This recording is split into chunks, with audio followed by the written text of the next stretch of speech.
Assalamu alaikum. Welcome to another episode of Creations of the Universe and Seven Skies. I have yet to tell you about one certain religion, the only religion which has claimed that there are no lies in it. About 1400 years ago, there emerged a religion in Arab which is called the Islam within only a few years. This religion spread into entire Arabia and eventually in the whole world. And today, Islam is the second largest religion of the world.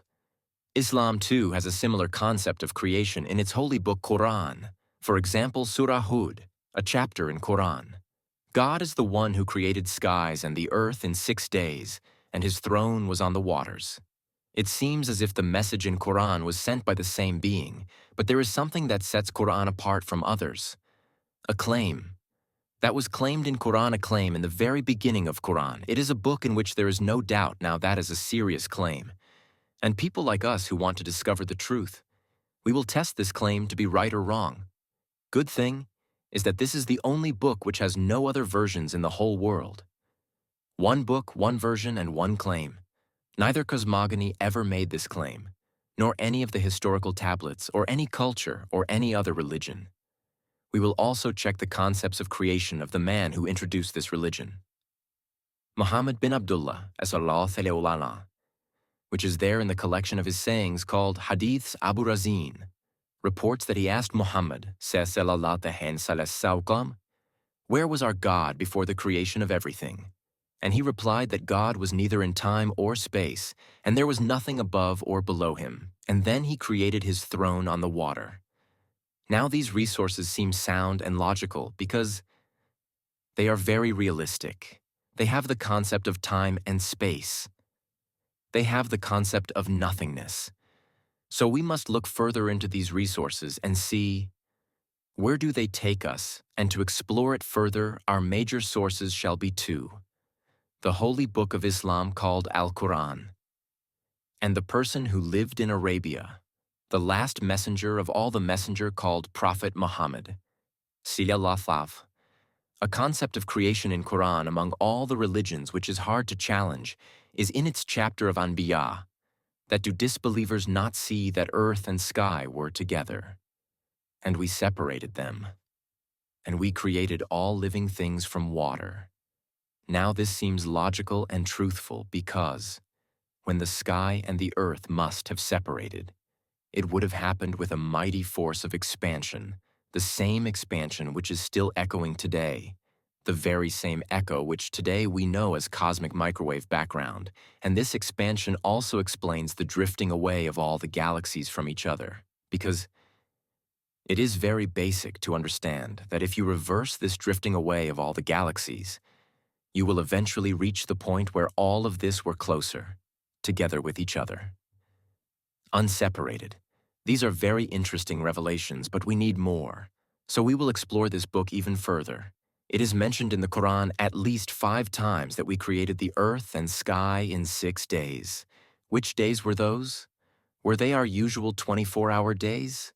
In fact, this was the very same problem with Christianity, that considering such short time, it was impossible for us to see the light coming from GNZ 11, and there is no explanation of those days or time in the Bible anyway. Do you remember the horizon problem which I spoke about in the beginning, that it seems that time seems to be different in different regions of the universe?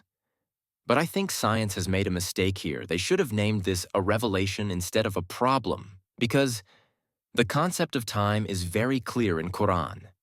Unlike in Christianity or Bible, the chapters of Hajj and Mariji tell us very clearly about the changing properties of time. For example, a day to your Lord equals your 1,000 years. Angels and Ruh ascend towards him in a day which equals your 50,000 years somewhere. A day equals 1,000 years and somewhere equals 50,000 years. It seems to be a pretty advanced book which speaks about changing properties of time on such an advanced level, a level which no other religion has ever reached. We can go even further in depth about the concept of creation in Quran. The first verse of the chapter of Al-An'am is, "All praise is to Allah who created skies and the earth and the lights and the darknesses." It seems to be a wonderful verse because, if you look at it, it tells us about more than one skies. and also the creation of darkness. But how can the darkness be created? Normally, the absence of the light is called darkness, and then the word of kalak for the creation of skies, and the word of ja'al for the creation of darkness and light? Why so? But probably the most important question, that who is Allah? Who is, after all, the creator of all this? One by one we will look into all this, but first of all, the mystery of darkness. There lived a German astronomer in the 17th century called Heinrich Olber. He raised a question which we know of as Olber's paradox, and he said that if this universe is truly infinite, and if it is expanded everywhere uniformly, then everywhere we should look in the night sky. Our eye should end up on a star in the night sky. Should have been much brighter than it is. But it is not. It is as if something is covering all this light. Something dark, something like a night. It has been 300 years today that no one gave a satisfactory answer to Olber's question. But for me, I feel that answer lies in the chapter of sun in Quran, that I swear, by the night when she covers, it seems to be a very advanced book, and one desires to explore this book further, to know the secrets of creation. So the next stage is to understand the sky, because humans' relationship with sky is far old and far more deep. We have been looking into the sky for centuries. We even have names for those who like the sky, for example. We named him, her, a nephophile. Whoever likes the sky and its clouds. We labeled someone as sirenophile. Whoever likes the sky and its roars, whoever likes the sky and its rain, we named him pluviophile. Whoever likes the sky and its stars, we called him an astrophile. And whoever loved the sky and its moon has been called a selenophile. But the question is, what exactly is the sky? But before I tell you further, I would like to share an experience with you before I wrote this chapter. I had interviewed 20 people that what is sky in your opinion? Someone answered that the blue thing we see above is sky. And someone answered that somewhere far above there must be a white shield, which would, presumably called sky. Someone answered that the clouds are probably the sky. There were so many interesting answers, to be honest. Let's take a look at science, that what is sky? According to science, the blue thing is actually just the atmosphere. And it is blue because when sunlight enters our atmosphere, and sunlight is made up of 7 colors, then the blue color is separated from all the other colors because of the gases present in our atmosphere, because the wavelength of the blue color is the shortest of all the other colors, and in the evening the blue disappears and the red takes over, because then the sun is closer to the horizon, and the atmosphere between us and the sun is almost 38% denser than the normal atmosphere in the sky 13. What is above us? But how far above this atmosphere is? The science does answer this question. That 6.5 miles above you will find the atmospheric layer called troposphere. And almost all the climate of our Earth is present in this layer of atmosphere. Clouds, rain, storms. All the life in the world lives inside this layer. Even the farthest looking clouds are actually inside this layer. But what is above that? Above that, there is a 31 miles thick layer which is called stratosphere. Surely you must have heard of ozone layer, which protects the planet from the harmful rays of the sun. Some of the commercial flights fly in lower regions of this layer, and some spy jets fly in the middle region of this layer. But what is above that? Above that, there is a 53 miles thick layer called mesosphere. Life is not possible for humans there because the temperature can be minus 90 degrees centigrade, and there is almost no air or oxygen when meteorites enter this layer. They start burning, the meteorites, the mysterious stones about which I will tell you in the 10th chapter. But what is above that? Above that, there is another 300 miles thick layer which is called thermosphere. This is the place where most of our satellites are rotating around the planet. And this is the place where the most beautiful dark green lights are born, which are called the aurora lights, one of the most beautiful night shows of our planet, and my most favorite, the aurora lights. But what is above them? Above that, there is an imaginary boundary of our planet called the Kármán line, because after this, the greatest expansions of empty space begins, spread out trillions and trillions of miles into deep space, so far into space that the light from NGZ-11 must take 14 billion years to reach us. But where was sky during all this? And what is above that? Science cannot help us above that, because those places are out of the realms of knowledge of science. What mysteries lie in there? Where will we see the sky? How must sky look like, and what is above the sky? For that now, the source of our knowledge is Quran and Hadith. Quran speaks about the descending of water, at least 22 times that we descended the water from the sky, but the watery clouds are just at the elevation of 2 kilometers. So we need to find more clues about sky in the Quran. At least 3 times, Quran speaks about the sky as a safe roof. At least twice, it is mentioned that this safe roof is also secured so that it does not fall. At this point, it starts to seem as if sky is protecting us from something, and also as if it too has been secured from something. Does that mean that the sky might be the name for ozone or any other similar protecting layer? Perhaps still. The clues are not enough, so we must study Quran deeper for a better understanding of the sky.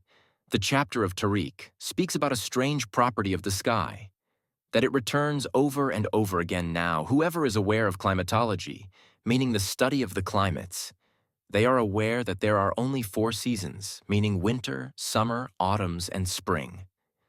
But the climate is actually of 12 types, which is influenced directly from atmosphere in the sky, which is returned from the sky over and over again to the earth, for example.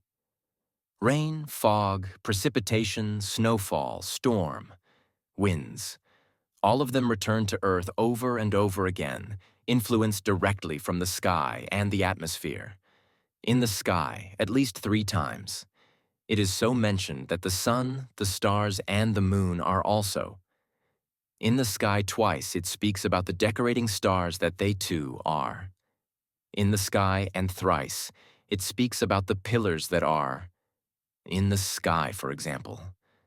The 16th verse of the chapter of stones says that the beautiful pillars are placed in the sky. For those who see exactly which pillars those might be, who can say? But a picture was taken in 1995 that was called one of the 10 most beautiful pictures ever taken. It was such a beautiful picture that it was photographed many more times afterwards. 3 towering pillars, which were in fact exactly called the pillars of creation, which have been a source of beauty, comfort, and admiration for those who are watching at this point. It becomes crystal clear that the sky is a great expansion upwards besides the sun, the moon, and the stars. Quran gives us more properties of the sky. For example, burning flames that chase and catch such mysterious stars which eat the entire galaxies without leaving a trace. In fact, in Quran, I even found the references to such stars that can have a tail 6 million miles coming behind it. But all of it at its right time. First, we must continue our journey upwards in the sky.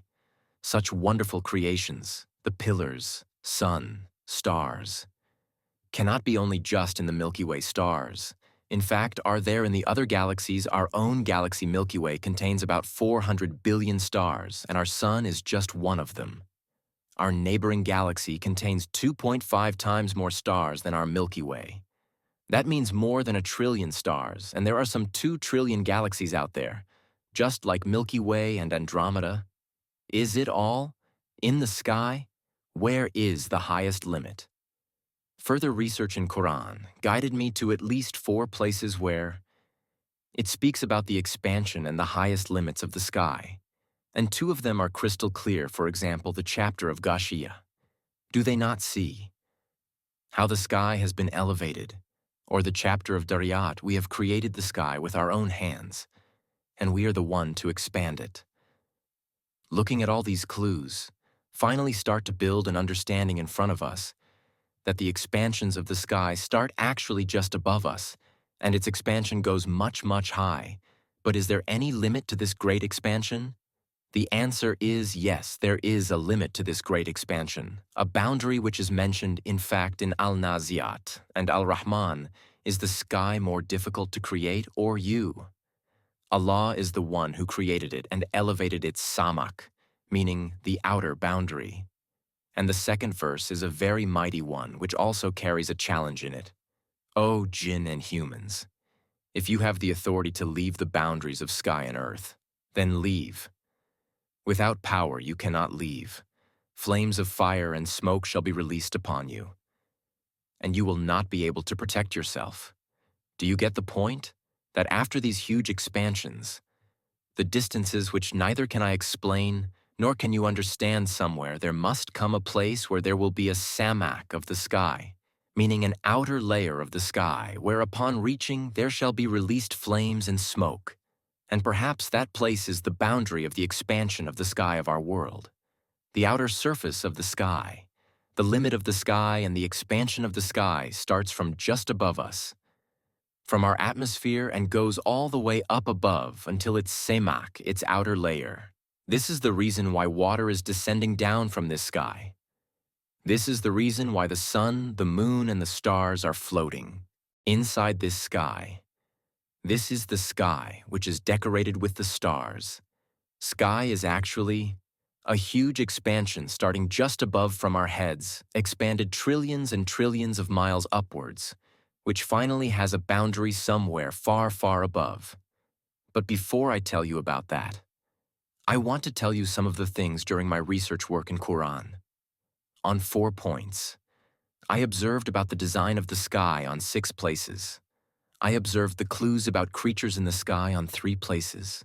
I observed the risk descending down from the sky on 6 places. I observed the doors and pathways of the sky on 2 places. I observed the emotions of the sky on 2 places. I observed the jinnat and shayateen traveling in the sky on 3 places. I observed the places that ascend and descend in the sky on 16 places. I observed the destiny of the sky, what will eventually happen to it, and on 5 places. I observed Allah, the Creator everything, swearing upon the sky, one of His greatest creations on time. I will share all of these things with you, one by one. For example, the creatures who live in the sky. For example, the things that ascend and descend into the sky. For example, the doorways and pathways of the sky. Or what will finally happen to the sky, and on 7 places in Quran. I observed the number of skies that they too are 7, and from here on. I will tell you about those 7 skies. It has become very clear now that up to this point, reaching through science would have been impossible, so through the Quran and Hadith, I explored more about the composition of the skies, and in a book from a 14th century Egyptian scholar, Jalal al-Din as-Sayuti's book, As-Samaya fil Hayat as-Samiyah, I discovered a detailed description and the composition of these 7 skies, and now I will tell you what lies beyond the Kármán line, the last frontier of mankind's reach, the last boundary of this great expansion which starts from above us, is the first sky, which is the sky of the earth.